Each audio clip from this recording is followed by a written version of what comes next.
ആറ്റിങ്ങൽ റാണി. ആറ്റിങ്ങൽ റാണിയുടെ യഥാർത്ഥ പേരെന്താണ്? ആറ്റിങ്ങൽ റാണിയുടെ യഥാർത്ഥ പേരെന്താണ്? അശ്വതി തിരുനാൾ ഉമയമ്മ റാണി. അശ്വതി തിരുനാൾ ഉമയമ്മ റാണി എന്നാണ് ആറ്റിങ്ങൽ റാണിയുടെ യഥാർത്ഥ പേര്. ആറ്റിങ്ങൽ റാണി ബ്രിട്ടീഷുകാർക്ക് അല്ലെങ്കിൽ ഇംഗ്ലീഷുകാർക്ക് അഞ്ചുതെങ്ങിൽ കോട്ട പണിയുവാൻ അനുമതി നൽകിയത് ആരാണ്? ആറ്റിങ്ങൽ റാണിയാണ്, അല്ലെങ്കിൽ ഉമയമ്മ റാണിയാണ്.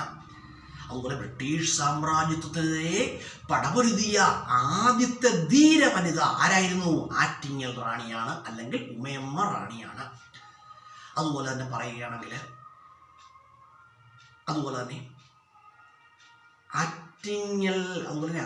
ഉമയമ്മ റാണിയുടെ ജീവിതകഥയെ ആസ്പദമാക്കിക്കൊണ്ട് ആധുനിക കവിത്രയങ്ങളിൽ ഒരാളായ ഉള്ളൂർ എസ് പരമേശ്വരയ്യർ രചിച്ച മഹാകാവ്യം ഏതായിരുന്നു? ഉമാകേരളം. ഏതാണ്? ഉമാകേരളം. ഉമാകേരളത്തിൽ പ്രതിപാദിക്കുന്നത് ഉമയമ്മ റാണിയുടെ ജീവിതകഥയാണ്. ഈ ഉമയമ്മ റാണിയുടെ ജീവിതകഥയെ ആസ്പദമാക്കിക്കൊണ്ട് ഉള്ളൂർ എസ് പരമേശ്വരയ്യർ രചിച്ച മഹാകാവ്യമാണ് ഏത്? ഉമാകേരളം. അതുപോലെ തന്നെ ബ്രിട്ടീഷുകാർക്കെതിരെ ഇന്ത്യയിൽ തന്നെ നടന്ന ആദ്യത്തെ സംഘടിത കലാപം ഏതായിരുന്നു? ആറ്റിങ്ങൽ കലാപമായിരുന്നു. 1721 ആറ്റിങ്ങൽ കലാപം നടന്നത്. അതുപോലെ തന്നെ ആറ്റിങ്ങൽ കലാപ സമയത്തുള്ള വേണാട് ഭരണാധികാരി ആദിത്യവർമ്മ ആയിരുന്നു.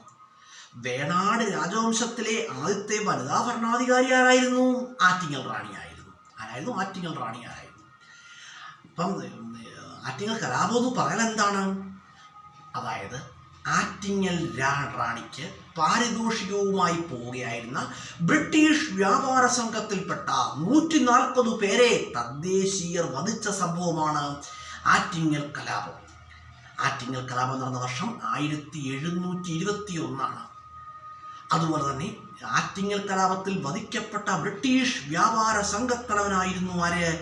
ഗീ ഫോൾട്ട്. ആരായിരുന്നു? ഗീ ഫോൾട്ട്.